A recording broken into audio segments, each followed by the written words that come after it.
Goebbels के मार्ग पर चलने वाले हैं वो गोएबल्स बानी है, बात से नहीं पहले ही हम लोगों ने कल एक जगह एक खास फंक्शन में जो कहा है कि 2 रुपये आलू खाओ तो हमने से पूछ रहे कि कब 2 रुपये किलो आलू था। 1996 में उनके राज में क्या रेट था, 98 में क्या रेट था, 2001 में क्या रेट था, 2002 में क्या रेट था, जरा बता दें आलू का रेट। आलू के रेट में तो बिहार में आलू जिस भाव पर बिक रहा है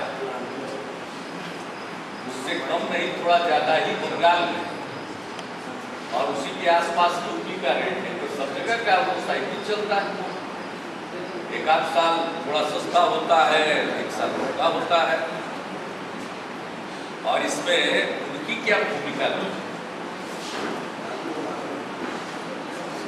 आलू के रेट में उनके राज्य में उनकी क्या भूमिका है? कोई आलू किसानों की सहायता उन्होंने दी थी या कंज्यूमर को सस्ते दर पर आलू बेचवाने का कोई इंतजाम किया था सरकारी दुकानों पर? मेरा बता रहे क्या किया था?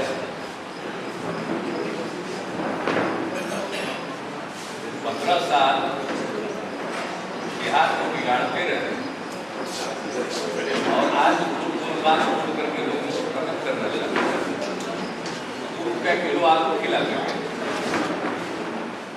और खाद का क्या था, कीटनाशक दवा का क्या था, डीजल का क्या रेट है?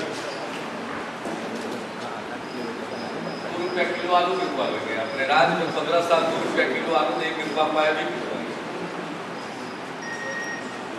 जो मर्जी वो बोल देते हैं, हम पूछते हैं उनसे कि 2 रुपया किलो तो वो आलू खिलवा देंगे और दूध किस रेट पर खिलवा देंगे? जरा बता दें।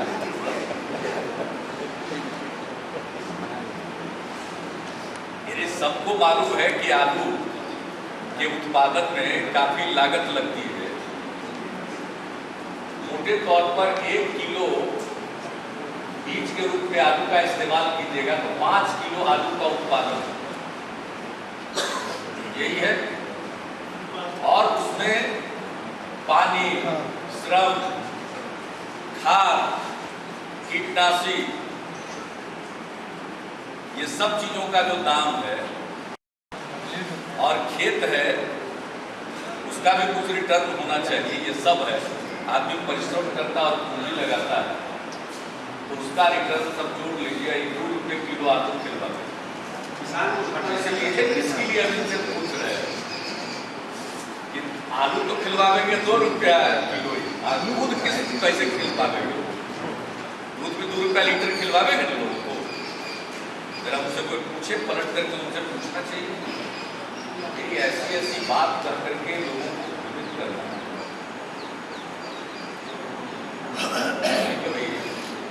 बात की कोई हद होती है। इसलिए हम उन्हीं से पूछते हैं कि उनके ही राज में 1996 में आलू का क्या रेट था, गया 98 में क्या रेट था, 2001 में क्या रेट था, जरा बता दें।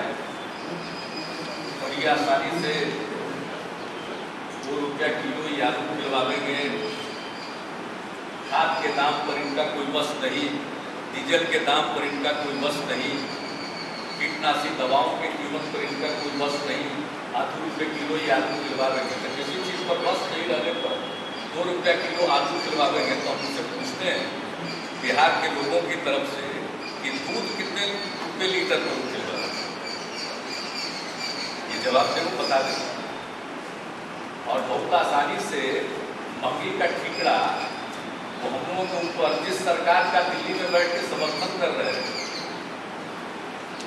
और जिस सरकार के लीड पार्टी की कृपा से अगली सीट मिली हुई है लोकसभा में, उसी सरकार के चलते ये महंगाई किया। और बिहार में तो हम हर चीज में किसानों की सहायता कर रहे थे। आलू प्याज की जो खेती करेगा ताकि उससे हतोत्साहित लोग नहीं हो। 1000 रुपया प्रति एकड़ जो भी आलू और प्याज की खेती करेंगे उनको सहायता, बाकी के लिए उन्होंने सहायता दिया है, डीजल सब्सिडी, बीज में सब्सिडी, सब चीज़ के लिए किया। और आलू और प्याज आज तक उसमें कोई सहायता नहीं दी गई कि 2 रुपया किलो आलू खिलवाएंगे, और अब तक अपने राज्य में 15 साल में किसान को कोई सहायता दिए। अब प्याज महंगा होता है, एक साल उपभोक्ता को रुलाता है और एक साल किसान को रुलाता है। ऐसी नौबत आती है कि प्याज को किसान खेत में छोड़ देता है, उसको प्याज को उखाड़ना और खेत से लाकर बाजार तक पहुंचाना, इसमें जो कीमत लगेगी वो भी उसको वापस नहीं मिलती है, तो खेत छोड़ देता है। तो एक साल उपभोक्ता को रुलाता है और एक साल किसान को रुलाता है। 4 साल बाद के राज्य में प्याज में फ्लक्चुएशन हो रहा था, वो क्या कर रहे थे बैठे हुए 15 साल? 5 साल बाद पार्टी को कह रहे हैं कि आलू 2 रुपया खाना है, कब खा रहा था? या वो खुलवा देगा, यूपी में कौन खिलवाएगा, और बंगाल में कौन खिलवाएगा? सबसे ज्यादा आलू उत्पादन करता है बंगाल, वहां बिहार की तुलना में थोड़ा ज्यादा ही है दाम। इसलिए जो मन में आवे, सूर्य ग्रहण में बिस्कुट खा लिया, मैं तो जितने वैज्ञानिक हैं उनका मैं आह्वान करता हूँ, उससे मैं अपील करता हूँ, इस तरह की अंधविश्वास फैलाने वाले आदमी का वो जवाब। साहब इस देश में अभी भी अंधविश्वास फैला करके कोई राजनीति करना चाहिए। भोले भाले लोगों के अंदर अंधविश्वास थोड़ा बहुत है, उसके प्रभाव को और बढ़ाना, ये जो वैज्ञानिक चेतना विकसित करने की दुनिया भर में कोशिश हो रही है, उसके खिलाफ कोई व्यक्ति काम करता है और कोई पूछने वाला नहीं है, रोज बोलते जा रहे हैं। भाई देखिए, अब सामान्य तौर पर इसलिए कि लालू जी की बात पर क्या जवाब देना, लेकिन जिस प्रकार से प्रतिदिन, और कोई लिखता है कि हाँ साहब ये तो इनकी आदत है, मजाकिया बात करने की आदत है, उससे कुछ बोलने की आदत है, जिसको करना नहीं है वो बता दें आलू 2 रुपया बिकवाएंगे किलो, खाद पर कितना सब्सिडी देंगे, डीजल पर कितना देंगे। डीजल पर तो आज तक दिया नहीं, हमने दिया है डीजल पर सब्सिडी 2 रुपया किलो जो करने के लिए किसान को सब्सिडी हमारी सरकार दे 2 रुपया। आज तक कभी डीजल पर कुछ नहीं दिया, किसी चीज के व्यवस्था में ध्यान नहीं दिया, कोई योजना नहीं बनाई। और हमारी सरकार योजना बनाती है, लोगों को सहायता करती है। 2 रुपये किलो जो बेचने की बात कर रहे हैं, तो इसका नुकसान किसानों को होगा या फिर अपने सरकार जो कह रहे हैं कि सत्ता आएगी तो 2 रुपये किलो बेचेंगे? बतावे ना, 15 साल में 2 रुपया किलो खिलवा नहीं पाए, जबकि हर चीज बढ़ा है, खाद का दाम बढ़ा, डीजल का दाम बढ़ा, लेबर का न्यूनतम मजदूरी बढ़ गई। इनके जमाने में न्यूनतम मजदूरी कितनी मिलती थी गरीब को? हमारे जमाने में बढ़ते बढ़ते 50-60 से बढ़ते बढ़ते आज 102 तक भी पहुंचा। ये क्या किए, किस तबके के लिए किया, किसान हो या किसी के लिए कोई काम किया है? 80 रुपया किलो आलू बिकवा गए, ये बता ही नहीं रहे कि दूध का रुपये लीटर बिकवा। एक ही चीज का क्या के लिए बता रहे हैं, आलू क्या के लिए बचा रहे, आलू जाने वाला पर काहे के लिए तो पड़े। इसलिए देखिए, इस तरह की बात करना, एक ही बात को रोज रिपीट करना, इन लोगों से सवाल, ऐसे व्यक्ति से सवाल पूछना चाहिए इनके रेजिम का कि क्या हुआ था उसमें, कब मिला था ये रेजिम। आज जिस सरकार के समर्थन में है, आप बेचैनी से घूमते रहते हैं और रोज पीड़ा बखान करते हैं कि शक्ति की पूजा होती है। कल इनके डर से मंत्रिमंडल की बैठक होती थी, इतने ताकतवर हैं। आज घूम रहे हैं, चारों तरफ चक्कर काट रहे हैं, ये किसको नहीं मालूम। राहुल गांधी पिछले दिनों आए थे दौरे पर, देश भर का किया गरीब राज्य की सेवा कर रहे हैं। देश भर का आइडिया उनको होगा, देश भर का आइडिया हमको होगा, हम गरीब राज्य की सेवा कर रहे हैं। लेकिन यहीं पर नरेगा में जो भ्रष्टाचार होता है उसको रोकने के लिए उपाय यही निकल रहा है। कल इसी का अनुकरण पूरे देश में करेंगे और उनके कांग्रेस शासित राज्यों में भी करेंगे। तो नरेगा के क्षेत्र में हम लोगों ने इनिशिएटिव लिया है, ई शक्ति स्मार्ट कार्ड हम लोग जॉब कार्ड के स्थान पर इंट्रोड्यूस करेंगे। जहाँ भी काम होगा नरेगा का वहाँ पर एक छोटी सी मशीन रहेगी, उसके माध्यम से और उस स्मार्ट कार्ड में सारे तथ्य होंगे।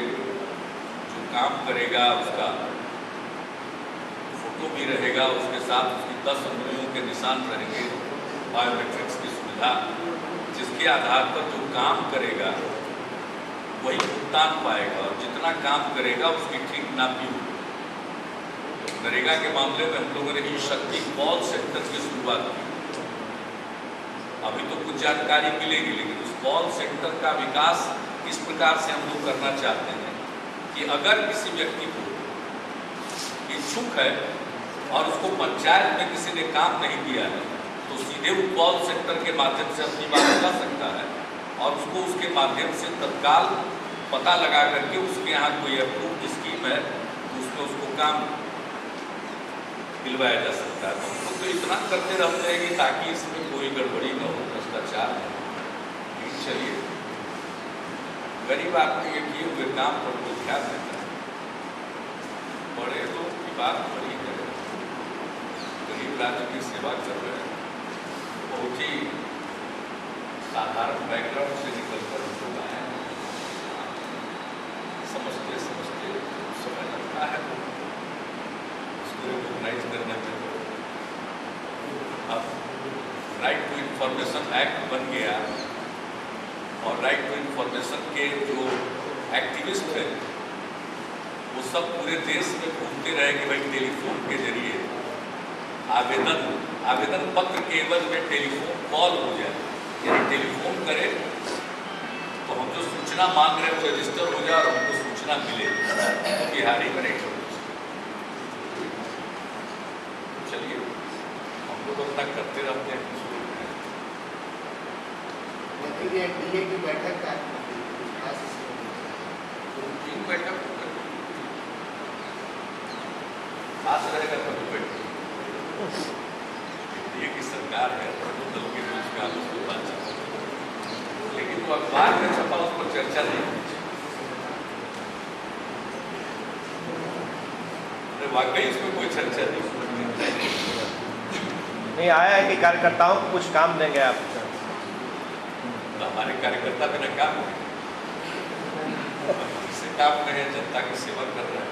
नागरिक परिषद को पंचायत बदलाव में ले जाने की बात नहीं, नागरिक परिषद थाना स्तर पर, राज्य स्तर पर, जिला स्तर पर और थाना स्तर पर, और नागरिक परिषद के माध्यम से हम आपदा प्रबंधन के मामले में लोगों को जागृत, सचेत और प्रशिक्षित करना चाहते हैं, आम नागरिक।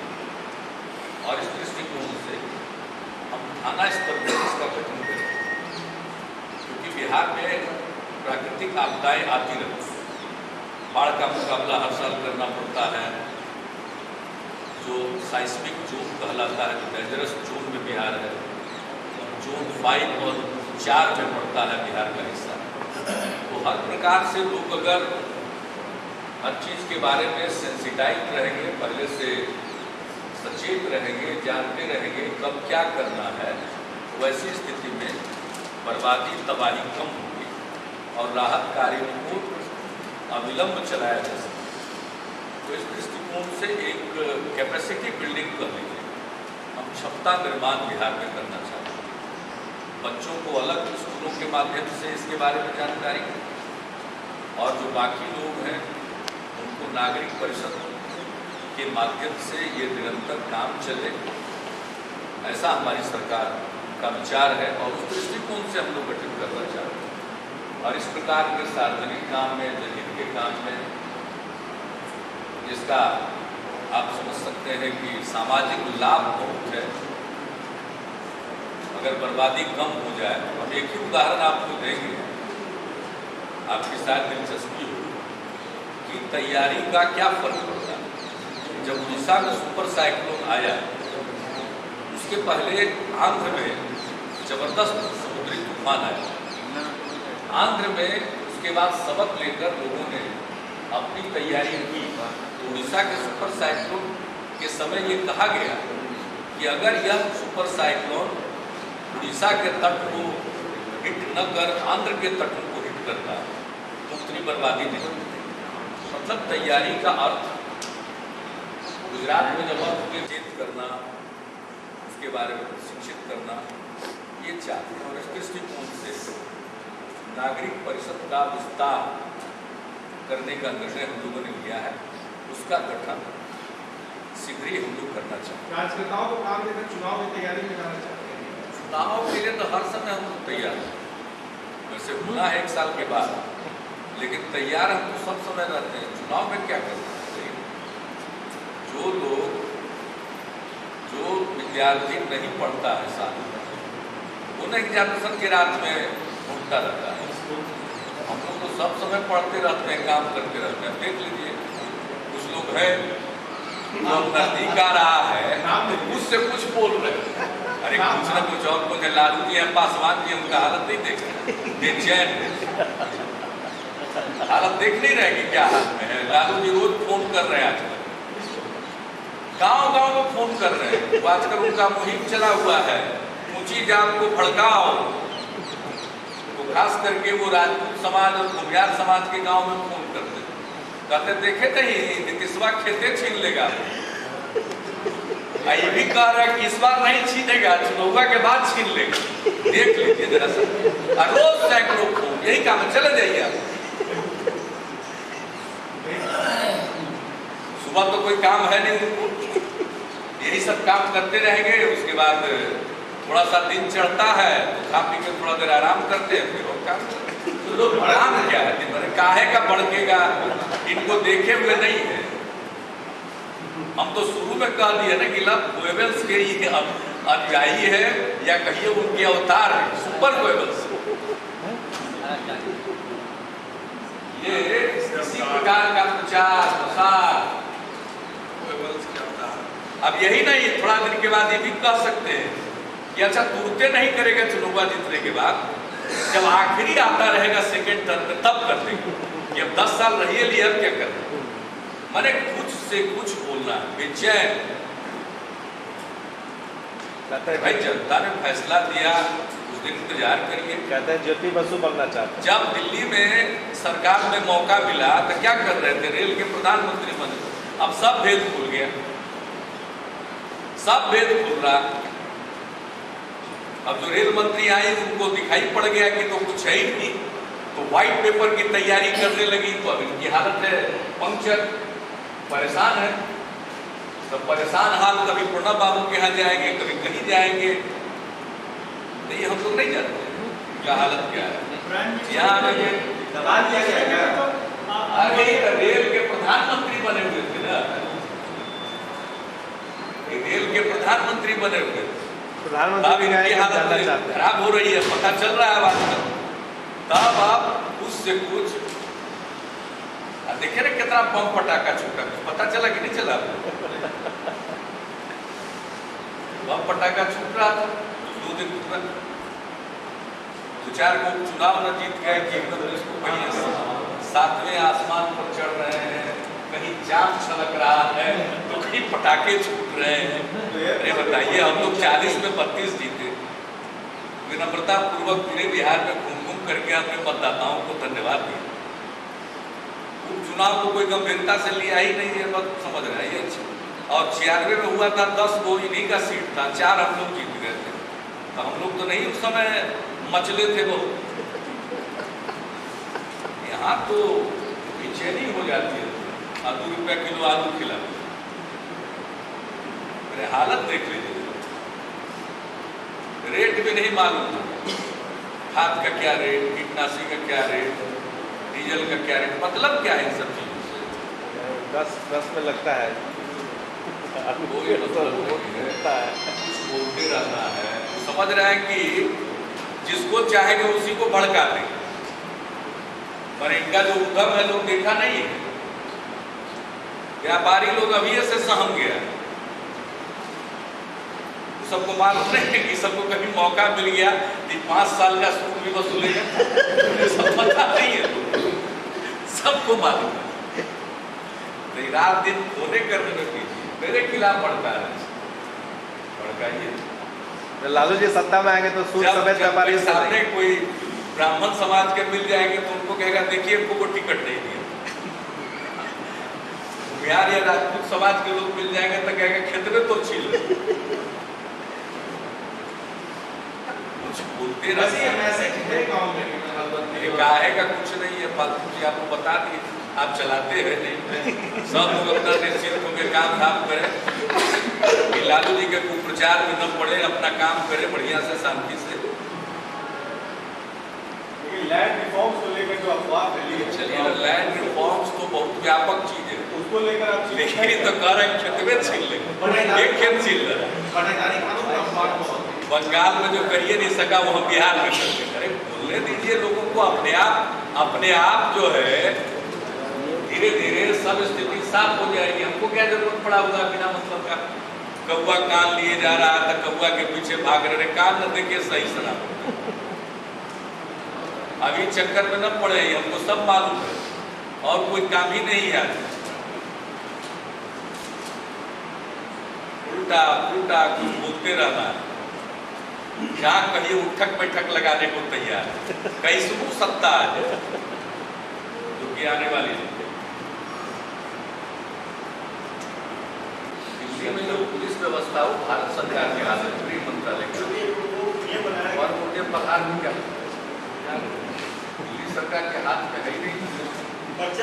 यहाँ होंगे तो हमारे यहाँ तो बिल्कुल पुलिस कोई बिना पहचान के कैसे छोड़ेगा,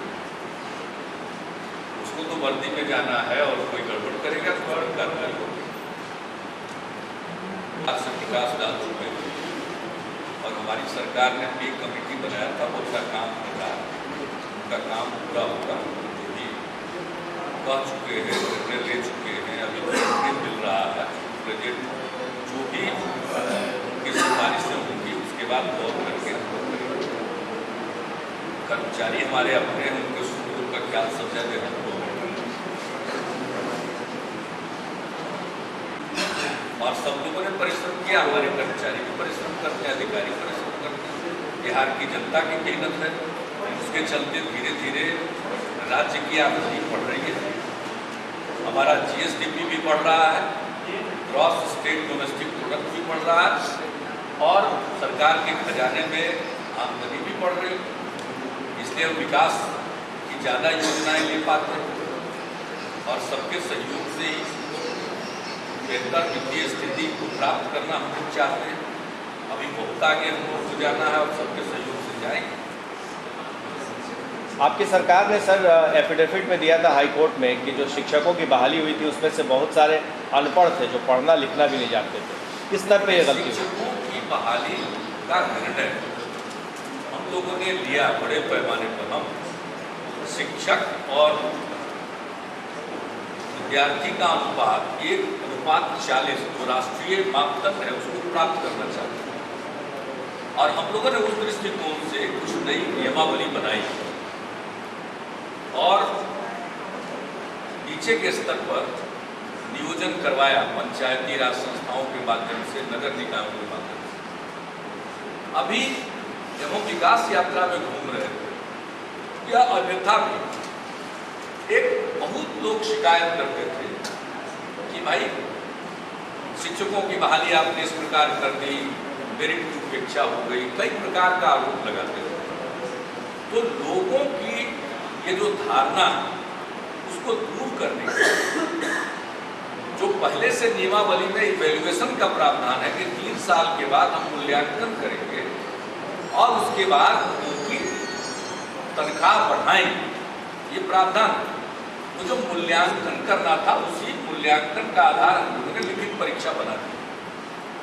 तो एक बार लिखित परीक्षा में वो पास कर जाएंगे तो लोगों की ये जो धारणा एक बनी और कुछ बनाई भी गई कि हमारे बहुत अयोग्य शिक्षक, तो उसको इस अवधारणा को समाप्त करने के लिए, और वाकई अगर मार्क्स के आधार पर कुछ इस प्रकार के लोग आ भी गए हैं तो उनको तो हम 2 चांस देने जा रहे हैं, एक नहीं 2 चांस देंगे, तो उसको ध्यान में रखकर किया है। तो जो वस्तु स्थिति है उसका जिक्र किया गया होगा।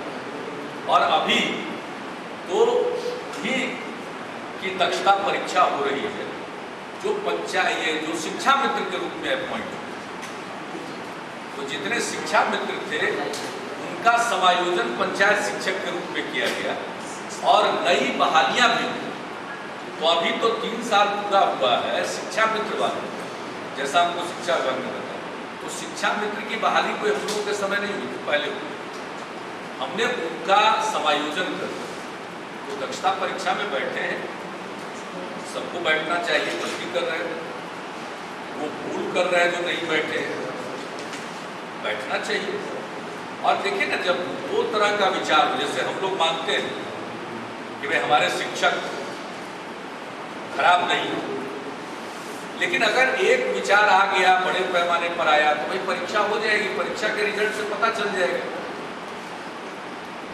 और मुझको पूरा विश्वास है कि दक्षता परीक्षा होने से लोगों को भी संतोष होगा, वो अपने बच्चे को पढ़ाते हैं, तो ये सब दिन के लिए समाप्त हो जाएगा। और कालांतर में जो शिक्षक बहाल हुए हैं उनके हक में कोई उनका मजाक नहीं उड़ा पाएगा। आज मजाक में कई प्रकार की बातें चल पड़ती है, तो वो भी नहीं चलेगा। तो ये सबों के लिए, सबों के विचार को ध्यान में रख करके हम लोगों ने किया। दूसरा चांस भी देंगे और मुझको पूरा विश्वास है कि शिक्षक हैं, तो पढ़े लिखे हैं, इस प्रकार की दक्षता परीक्षा को जरूर पास करेंगे। सबको इससे एक संतोष होगा, सेटिस्फैक्शन होगा। और सबसे बड़ी बात है कि किसी चीज़ के बारे में एक परसेप्शन बन जाए या बना दिया जाए तो उसको दूर करना चाहिए। आपके बड़े भाई आरोप लगाते थे, राबड़ी देवी आरोप लगाती थी कि आप कहते थे कि सब भूगोल को बना, सबसे पहले लालू जी बोलते थे, आप में हिमायती बन गए। तो हमने पंचायत शिक्षक सबको कहा कि जिन लोगों ने ऐलान किया था कि हमारी सरकार बनेगी तो सबको निकाल देंगे, तो उसका क्या हुआ? लालू जी का तो कहा हुआ है, राबड़ी जी का कहा हुआ है कि जब अगर कहीं उनकी सरकार बनेगी तो जितना शिक्षक हम लोग बहाल किए सबको निकाल देंगे। ये तो उनका ऐलान है, अखबार में छपा है, मीडिया में आया है, कोई हम उनके मुंह में बात नहीं डाल रहे, उन्होंने ही कहा। तो जब जैसा तब तैसा, तो क्या बोले आप? एकदम बुरा हाल है, किसी को कुछ कहना, किसी को कुछ कहना, किसी को कह देना जमीन छीन लेगा, किसी को कह देगा कि 2 रुपये किलो आलू बिकवा देंगे, तो पूछेगा कि दूध कैसे बिकवाइएगा, कई तरह की बात करेगा, और सब सामान कैसे बिकेगा, कपड़ा कैसे बिकेगा, सब चीज से ना पूछेगा उनसे। 30 रुपया महीना में काम चल जाएगा, कैसे बिकेगा, कपड़ा का सबका तनख्वाह बताइए, खत्म कर दीजिए। 2 रुपया किलो आलू बिकवा देंगे, कपड़ा का रेट क्या है बता दें, भात दाल भी खाएगा। लालू और आलू मिलता है इसलिए बोल रहे थे। नहीं, ये इनका बहुत उल्टा पड़ेगा। हम सब पूरे बिहार की जनता पूछेगी उनसे दूध का क्या रेट होगा, कपड़ा का क्या रेट होगा, सब चीज का रेट उनसे पूछेगा। खाली आलू का रेट कैसे और चीज का रेट बताइए, क्या चीज का क्या रेट होगा। अगर राज्य सरकार के हाथ में है ये सब चीज का रेट तय कर देना, अगर राज्य सरकार के हाथ में है तो बताइए बाकी सब चीज का क्या रेट होगा। जाएगा नहीं, बिजली का दिन है और बिजली की समस्या तो दूर करनी है। ट्रांसफार्मर भी नहीं है, हालांकि बिजली बोर्ड को कह दिया है कि जितना ट्रांसफार्मर की जरूरत हो उसके लिए हम ग्रांट देने को तैयार हैं, लेकिन नियत बना लीजिए कि 48 से 72 घंटे के अंदर अगर ट्रांसफार्मर जला तो उसको बदल दिया जाएगा। और ऐसा करने के लिए जितना ट्रांसफार्मर का इन्वेंट्री आपको रखना है रखिए, और उसके लिए जितना धन चाहिए राज्य सरकार को धन दे देगी, लेकिन मैनेज करें, क्योंकि राज्य सरकार बिजली बोर्ड को समय समय पर मदद करती है, करना पड़ता है बिजली बोर्ड को ये सब दायित्व दिया गया। मुख्यमंत्री देखिए जाता है कि बिहार में बिजली की समस्या का कारण क्या है? बिजली की समस्या का 3 कारण है। सबसे मूल कारण है बिजली का निरंतरीकरण नहीं है बिहार में, बहुत कम, नाम मात्र। कभी कभी आधा घंटा हमारा सुनिए ना बात, बड़ा अच्छा सवाल छेड़ दिया, कहीं जाने आप सवाल छेड़ दिए, ये तो बड़ा मेरा प्रिय सवाल आप छेड़, उस पर हम बहुत काम कर रहे हैं, इसलिए बताना भी चाहते हैं, भले ही मान लीजिए लोग नहीं चला, लेकिन सुन लीजिए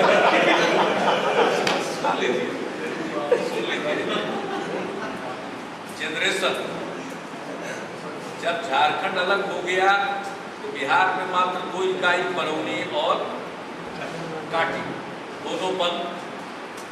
हम लोग उसको चलाने की कोशिश करते हैं। एक को एनटीपीसी के साथ समझौता किया काटी के लिए, और एक बिजली बोर्ड खुद करती है, चलता है, उसका पूरा रिनोवेशन होना, उसके लिए भी स्कीम बनी हुई। दूसरा, नए बिजली घर लगे, तो हम बरौनी का भी एक्सपेंशन करना चाह रहे हैं, 500 मेगावाट और बढ़ाना चाहते हैं क्षमता। काटी में भी 500 मेगावाट, तो 500 मेगावाट का चूंकि तय हुआ था कि 250 गुना 2 होगा, लेकिन वो एयरपोर्ट अथॉरिटी के लोगों ने चिमनी हाइट को रिस्ट्रिक्ट किया, इसलिए अब वो 195 मेगावाट की एक इकाई बन पाएगी। तो 3 इकाई हमने कहा है कि उसका बनाइए, उसके लिए राज्य सरकार धन लगाने को तैयार है। फिर एनटीपीसी के साथ हम लोगों ने समझौता किया है, 50% हम लगा रहे हैं, 50% एनटीपीसी। नवीनगर में 2000 मेगावाट का पावर प्लांट लगा है। फिर निजी क्षेत्र के भी उद्यमियों ने यहाँ बिजली घर लगाने की इच्छा प्रकट की है, उसकी परियोजना को हम लोगों ने मंजूर किया। इसमें अभी एक समस्या थी कोल लिंकेज, वो नहीं मिल रहा था जो भारत सरकार को दे रही। दूसरी एक नई समस्या खड़ा की जा रही है केंद्र सरकार के द्वारा कि उसमें पानी की जो जरूरत है, वो पानी चूंकि हमारा तो पूरा सब है गंगा नदी या गंगा रिवर बेसिन में है, तो जगह जगह वो अड़ंगा लगा रहे हैं कि ये पानी नहीं, तो कहाँ से पानी आएगा? तो कोयला दीजिएगा नहीं, कहिएगा पानी नहीं, तब फिर बिजली का उत्पादन कहाँ से होगा? तो बिहार के लोग इसका मतलब अंधेरे में रहें और केंद्रीय क्षेत्र पर निर्भर रहें। सुखाड़ की स्थिति में 300 मेगावाट बिजली मांगा अतिरिक्त, दिया 31 मेगावाट। इससे बड़ा कोई मजाक हो सकता है केंद्र के द्वारा? और जब अपना लगाना चाह रहे हैं तो कोयला का लिंकेज नहीं, और अब पानी का भी संकट खड़ा किया गया। आप लोग इस सवाल को गंभीरता से ले रहे हैं, तो एक है वो। दूसरा है ट्रांसमिशन, सब ट्रांसमिशन। तो सब ट्रांसमिशन पर बड़े पैमाने पर काम हो रहा है, और प्रत्येक ब्लॉक में पावर सब स्टेशन बनाया जाए। बहुत काम हो गया, फेज 1 पूरा हो गया, 3 फेज में, phase 1, phase 2A, phase 2B। तो 2A में भी काम तेजी से लगा हुआ, 2B में भी काम लग गया। तो इस प्रकार से सब ट्रांसमिशन। और फिर जो राष्ट्रीय योजना एक है ग्रामीण विद्युतीकरण की योजना, उस पर भी काम चल रहा है तो गांव में। लेकिन ग्रामीण विद्युतीकरण में समस्या ये है कि ये सिर्फ गांव में कुछ बल्ब लगाने के हिसाब से इंफ्रास्ट्रक्चर बना रहे हैं। 16 kVA और 25 kVA का ट्रांसफार्मर दे रहे हैं, तो 10 आदमी सिर्फ बल्ब जलावेगा, वही विद्युतीकरण हो गया। हम बार बार 3 फेज की कनेक्टिविटी की वकालत कर रहे हैं। अभी हाल में भी फिर हम ऊर्जा मंत्री के यहाँ गए, ये लोग कहते हैं स्कीम ही वही है। किसी गांव में बिजली पहुंच रही और उस पर लोड जैसे ही बढ़ता है ट्रांसफार्मर जल जा रहा। तो हमको ये नेटवर्क का विकास क्या करेंगे? हमारे ऊपर ट्रांसफार्मर जलता है, उसका दबाव आ रहा है, क्योंकि एक बार बना के तो चले जाएंगे, 90 उनका है, 10 हमारा है। तो इतनी प्रकार की समस्या है और पुरानी जड़ियाई हुई समस्या है। तो अभी हम लोगों ने जो केंद्रीय क्षेत्र पर हमारी निर्भरता है, हम अन्य क्षेत्र से भी बिजली खरीद करके भी आपूर्ति करना चाहते हैं, क्योंकि जैसे जैसे नेटवर्क में सुधार हो रहा है वैसे वैसे बिजली की मांग बढ़ रही है। तो बढ़े हुए मांग को पूरा करने के लिए हम सिर्फ केंद्रीय क्षेत्र पर निर्भर नहीं रह सकते, चूंकि तो देते ही नहीं, जितना उनको देने का वादा वो करते हैं वो भी नहीं देते। तो वैसी हालत में बिजली विभाग ने एक निकाला है, बिड किया है कि भाई और जगह से हमको बिजली चाहिए, किस रेट पर कौन बिजली दे सकता है, उसको फाइनलाइज करके अन्य क्षेत्रों से भी बिजली खरीद करके भी हम अपने नेटवर्क में डालेंगे ताकि लोगों को सहूलियत हो। यही संक्षेप में बिजली के संबंध में जो इनिशिएटिव हमारे हैं वो है। और ट्रांसफार्मर के बारे में बता दिया, जहाँ ट्रांसफार्मर चलने के कारण तो हमने बिजली बोर्ड को कहा है कि आप 48 घंटे से 72 घंटे के अंदर लक्ष्य रख के ट्रांसफार्मर बदल देते। इसमें हम शहरी और ग्रामीण दोनों की बात कर रहे हैं। इसको बदलने के लिए, ऐसा करने के लिए जितने ट्रांसफार्मर की इन्वेंट्री आपको रखनी है उतना ट्रांसफार्मर आप रखिए, और उसके लिए आपको जितना धन चाहिए राज्य सरकार आपको दे देगी, ताकि आगे उसकी मरम्मत करा करके आप ये काम करते हैं। तो बिजली के क्षेत्र में सारे इनिशिएटिव हम लोग लिए हुए हैं, लेकिन जो समस्या है बिजली की वो तुष्णस है, और दूसरी उपभोक्ताओं की परेशानी। बिजली बोर्ड तो पुराना है, अब उपभोक्ताओं की भी तरह तरह की समस्याएं आती हैं। आज हमारे यहाँ एक समस्या लेकर के आ गया कि अभी बिजली लगा दिए